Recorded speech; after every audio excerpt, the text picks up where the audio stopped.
En assemblée générale le 29 du mois en cours, à la direction de l'élevage située dans le 2e arrondissement de la commune de Libreville, les membres du syndicat national des personnels de l'agriculture, en abrégé SYMPA, étaient réunis pour revendiquer entre autres l'annulation des dernières réformes prises par le gouvernement gabonais via le ministre de la fonction publique Jean-Marie Ogadaga lors du Conseil des ministres du 23 octobre dernier et le retour des primes dans plusieurs administrations.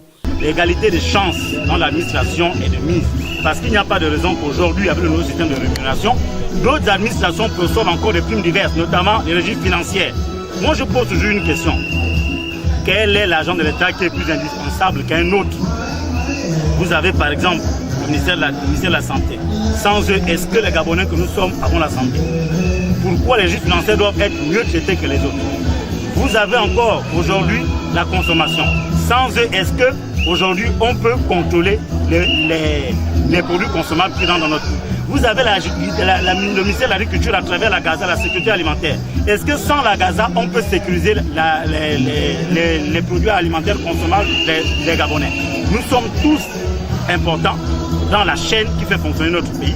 À cet instant, le chef d'État a une seule décision à prendre. Selon moi, soit il annule complètement les primes diverses pour mettre tous les agents de l'État au même niveau, parce que nul n'est plus indispensable que l'autre, soit il restitue à ceux qui avaient avant leur prime de rendement,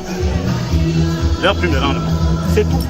Présent à cette rencontre, le président du CAP entendait par là le Congrès des agents publics et parapublics, Emmanuel Vemba, a décliné le but de sa présence. Nous avons annoncé lors de notre lancement de cette activité d'aller vers l'ensemble des agents publics de l'État, afin d'apporter un message, celui de refuser ou encore d'annuler la réforme médiocre initiée par le ministre en charge de la fonction publique. Et nous avons commencé la semaine dernière avec la prévoyance sociale, jeunesse et sport. Et aujourd'hui, nous sommes au niveau de l'agriculture pour qu'ensemble nous puissions créer une synergie.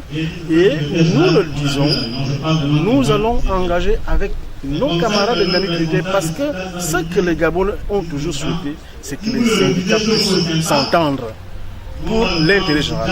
Aujourd'hui, nous avons à nos côtés les agriculteurs et bien d'autres secteurs du ministère des Transports, parce que nous voulons et nous allons le faire, nous le confirmons, que nous allons faire en sorte que cette réforme médiocre qui vise à privatiser la fonction publique, à militariser la fonction publique, à monarchiser la fonction publique, puisse être retirée purement et simplement. La synergie constatée entre le CAP et la centrale syndicale dynamique unitaire, dont le SYMPA est membre, envisagerait diverses actions menant à l'annulation des réformes suscitées. Si le gouvernement persiste, nous le disons, nous sommes en période électorale, nous ne pouvons pas porter les gants pour nous dire, nous allons demander à l'ensemble des agents publics de ne pas voter ce compatriote qui, de par son arrogance, vise à privatiser la fonction publique. Et nous sommes là-dessus, nous allons tenir et nous savons que les Gabonais vont nous suivre dans cette démarche. Déterminée à se faire entendre, la rencontre du jour s'est achevée par un vote à main levée, celui d'une grève générale illimitée dans les heures qui suivaient.